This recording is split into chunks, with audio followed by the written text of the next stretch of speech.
I want to start this video out by saying all constitutional rights invoked, none waived. I want to start this video out by saying all constitutional rights invoked, none waived. Okay, we're going to get into a myriad of different topics. We're going to get into a number of different topics covering this to bring everybody up to speed on what's going on. Okay. Okay, for anybody that's new here, I'm going to go ahead and run these things down for you really quickly, and we're going to get right into it. Okay, as you may know, if you hear, it would be obviously that you know that my brother, it would be obvious that you know my brother was killed back in March. His death was ruled as natural causes. His death was, you know, falsely reported as, you know, natural causes of a heart attack, and then they backpedaled on that and say, oh, we changed our mind, it wasn't a heart attack, it was cardiac arrest. And you know, so just to bring you up to speed, we caught them lying. They lied, they falsified all the medical reports, they put what they wanted to put on the internet, told the story that they wanted to tell, told the story that they wanted told, recruited a few family members to go along with that, you know, paid a couple people to go against me. Lots of those people are quiet now, okay, because they have found out the hard way. A lot of those people, they went on ahead and found out the hard way, okay?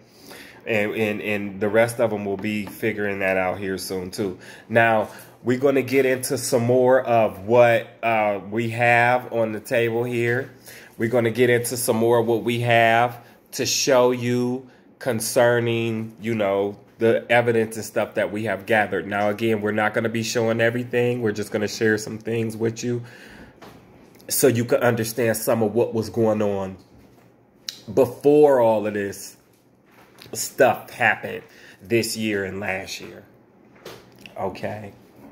Now we're going to talk about the court fiascos Moses had. A lot of the courts were abused. The state courts were abused. The components of those courts, the components of those agencies was abused to cause him, you know, pain and suffering and mental anguish, you know, as a retaliation for not complying with certain things, you know, certain people wanted him to do. Okay. Now, what I'm going to show you here is I'm going to show you a document that was filed in the Ohio Supreme Court on May 5th, 2017. As you can see their stamp on that. Okay. And you can see the case number 17AP029. Okay. And this is signature of Moses and signature of me. All right. Okay. And this was to place them on notice that what they were doing was unconstitutional.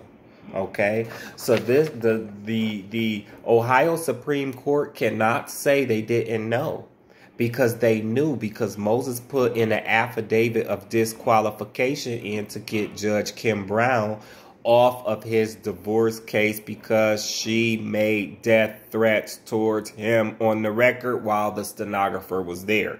He did not feel safe with her threats because he felt like she was subliminally telling him that he better do what she say he better do, which she was trying to tell him to go work for the Ohio Supreme Court as an interpreter. And he explained to Judge Kim Brown that that his language learning and teaching was the essence of his language abilities. It wasn't just to be a translator. Okay, so he didn't feel like that was something he wanted to stop his business and go down and work for them. So he told them no. So they said, oh, well, okay, well, you don't want to work for us. Well, we're not gonna pressure your wife to to share in anything with you that's a part of your marriage. And so basically they gave her the orders and she took them. But she was a honeypot from the whole beginning. Okay, she was sent in to do what she was do what she did. A lot of times when they want to honeypot people in Ohio, they're going to move them closer to Cincinnati and Columbus. So they're going to migrate them from whatever other city and bring them down to that nefarious ass jurisdiction of Columbus that going on ahead and started getting cleaned up. Okay. So we have that. So Maureen O'Connor can't say that she didn't know. There's no way of wiggling out of this. We covered every base. We covered every base. And then she turned around and issued an order and basically told him, no, Kim Brown is not going to be taken off of your divorce. She's going to see the divorce. Even though we put all of the canon rules and everything she violated, they just chose to ignore all of that. And that's Maureen O'Connor's signature. And she have the carbon copy Moses on there and everything. So yeah. Yeah, we calling her we calling for the end of her we calling for the end of her acting career. Cause ain't a goddamn thing about her constitutional. This is just business as usual for her. She gets on TV and lie and everything else. Lie straight through her teeth. And you can't, the body language even look like she lying. It's just so pitiful.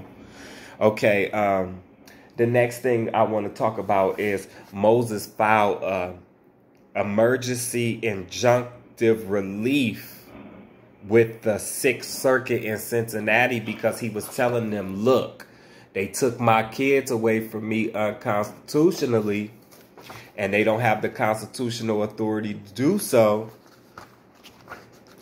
And we showed them proof that his rights was invoked. And all of those panel judges, we know that they were pressured. They were pressured, and his injunction was denied.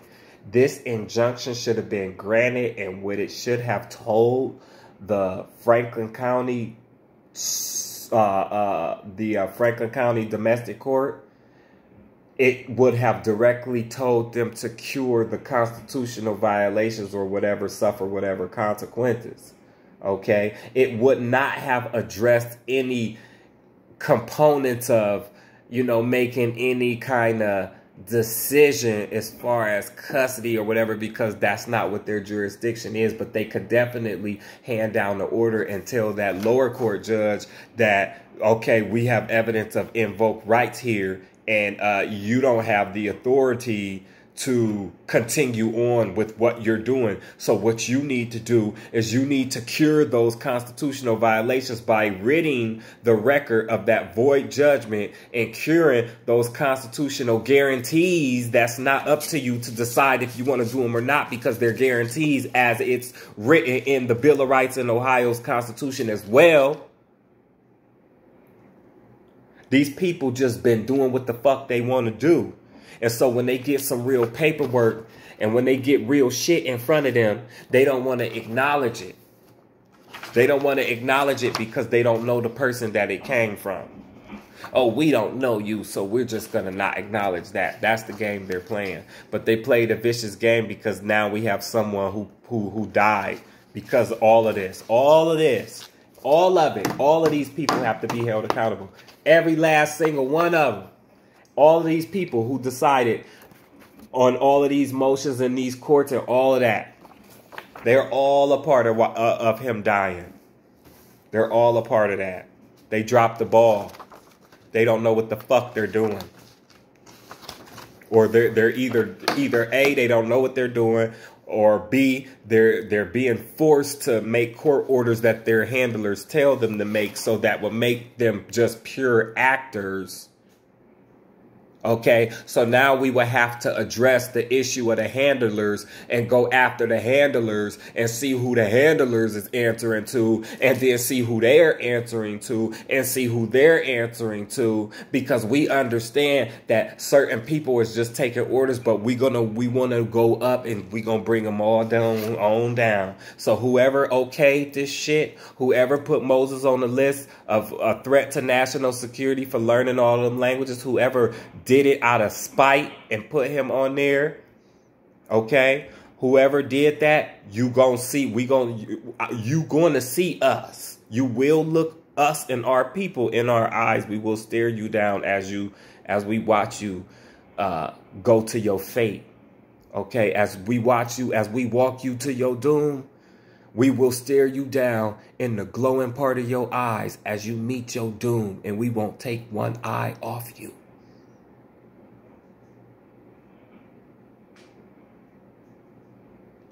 Okay, everybody that was involved in this, they're going to be held accountable. I don't care what you think.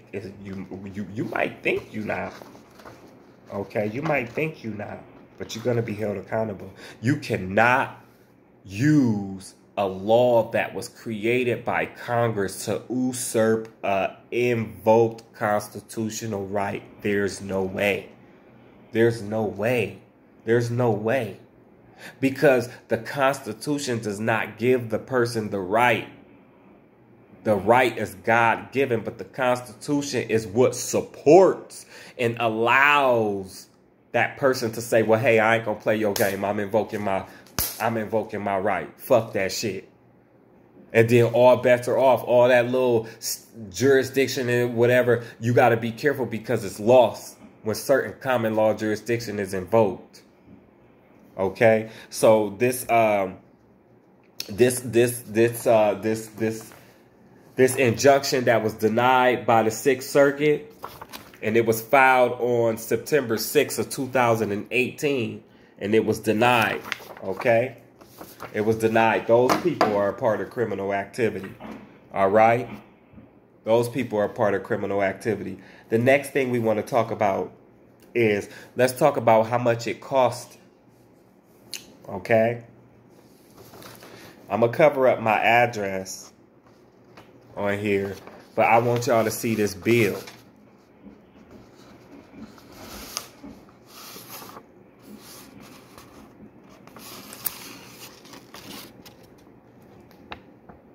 This was a bill for the preparation for the writ of certiorari with the United States Supreme Court. This bill was billed to me for $1,318.63. Now, a few of the requirements is you had to create, I think it was 15 or 20 of these books in order for the case to be heard. What they do is they have the law clerks review these books, and they look and see if there's questions in there that are questions that could formulate possible addressing the possibility of addressing a situation that is not covered by a current law. So I have learned that the Supreme Court's ultimate functionality is to create laws. That court is used to create laws and to solve questions that are not answered by the current law. So in this book, we presented questions. So basically, we wanted to ask the Supreme Court, we wanted them to make it clear, as for example, in light of this court's recognition in Owen versus City of Independence, 1980, a municipality has no immunity from liability under 1983 flowing from its constitutional violations and may not assert the good faith of its officers as a defense to such liability. Would leave to amend the plaintiff's complaint be considered futile if the municipality with no immunity can be added as a defendant and held liable for the multiple undisputed 14th Amendment violations for customs adopted by its officials. Okay, so these questions in here was addressing the circumvention of accountability for when these motherfuckers think that they could do what they want to do. And yes, I'm a cuss. I'm not going to keep this, be clean and professional. No, I lost my brother. In case I need to remind you, my brother was murdered and I was attempted murder. So, of course, I'm a fucking cuss. The fuck? So, yeah, so moving right along, we're going to talk about 241 and 242. Title 18, USC 241 and USC 242 is the components of the criminal law that will be used to prosecute many of these criminals that was involved in this. And many of these criminals consist of people that work in the law enforcement, okay? People that hold security clearances of all different levels, okay? State and federal officials, attorneys, judges,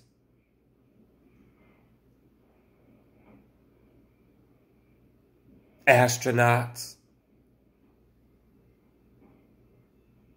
and the whole round robin. They all gonna get tried. Ain't gonna be no judicial immunity against no 241 and 242. You can forget it. So, let me make this clear to the motherfuckers that think they gonna feel sorry for these bitches that they know that's involved. If you want to roll a dice with your freedom and going home to your family and your car and your baseball on Sundays and your sports on the weekends and your lovely, beautiful dog, if you want to continue to go home to that beautiful dog, house, lovely, whatever it is, you better stay out of our way. Because if you try to protect any one of these people that we come directly after, we gonna get you under Title 18. We gonna get you under Title 18 as an accessory. And you know what we gonna do? We gonna ask for the highest end of the federal guidelines. Okay? And for those who don't understand what that is, there's something called federal sentencing guidelines. These guidelines tell the judge the window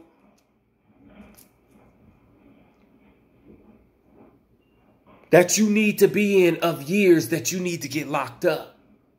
And it's going to be based off of what was monetarily involved and whether if somebody lost a life or there was an attempt on a life. And because of those components are there, it's going to be bye-bye for that ass. Okay? And then we gonna go ahead and we gonna go ahead and backstitch on your motherfucking ass with the rest of these statutes. After we get you under 241, after we bury you under 241 and 242, we gonna run you over again under the RICO statute so we can reach far and wide among these other jurisdictions and get these other motherfuckers who's sitting back thinking this shit was funny. Okay? It's not funny anymore. It's not funny anymore. It's not funny anymore. The Jelly Team is quiet. They look like they aged 1,000 years. That's what you get when you play games with people that you don't understand shit about. And that's only the beginning. Uh-huh.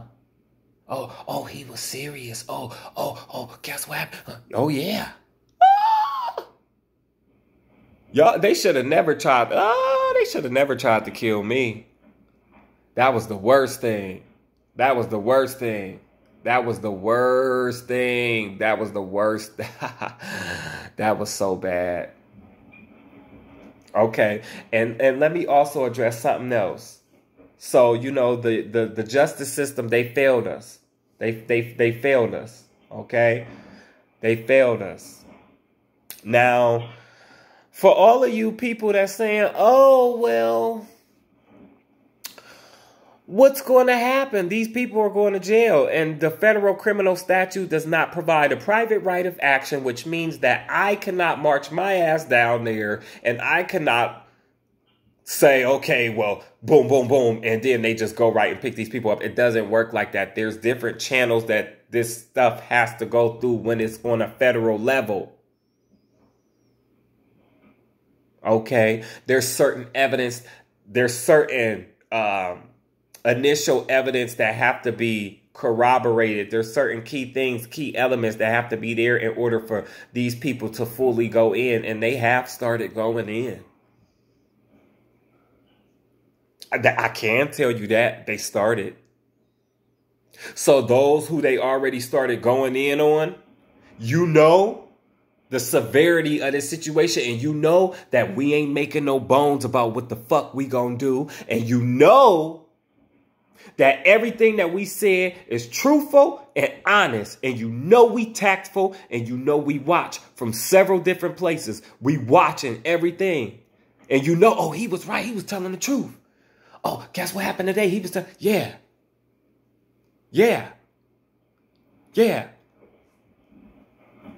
Okay. So yeah, this is just some of the stuff. Whew. Just going back through all this paperwork, it really upsets me because these people want to act like none of this exists. They want to act like none of these threats exist. They want to act like none of these transcripts don't exist, that she made these threats to him. Okay? And all of this financial crime. It's disgusting. Okay? Let's also look at something else. There was supposed to be a preliminary investigation. You see that? On February 14, 2017. There was supposed to be a preliminary investigation due to fraud, due to forgery and fraud. Okay, in case you can't see this. Okay, let me point to it. Right there. Code 400. So call the Columbus Division of Police and ask them what code 400 is. Okay? And give them this case number that you see here. And tell them why they ain't investigate this when they had the evidence. They had the forged document. They had the person's name who forged the document. Okay? They had his name. They had his name. They had his name. They had the suspect's name. You see the suspect's name? Todd Sidoti. But they chose not to do nothing. Because, oh, he was never supposed to get caught. They were never supposed to know. They were never supposed to know. They were never supposed to know. We thought they were idiots. This is the document that was forged. And many of you guys on here are very great, loyal fans of Moses's, so you know what his signature looked like.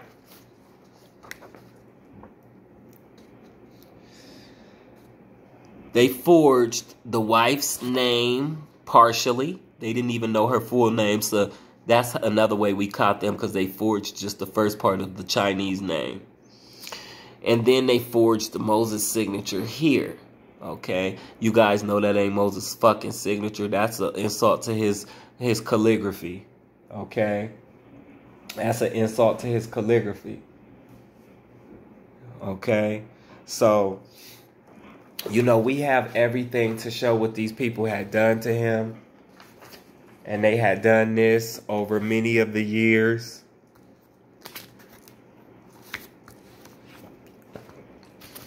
The text messages and all of that, like I showed you in the last videos. There was also an insurance claim that the The law office that we sued, they called their insurance company and made a claim because they didn't want to go to court. They just wanted to pay us out.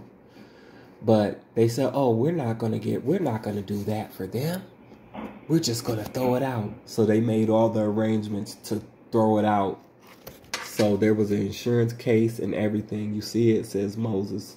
A claim was made April 4th, 2017. So, you know, insurance companies was involved. Claims didn't get fulfilled.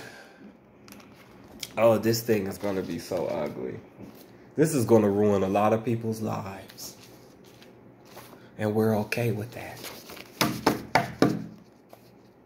Because it's going to ruin all the people's lives that it's supposed to ruin.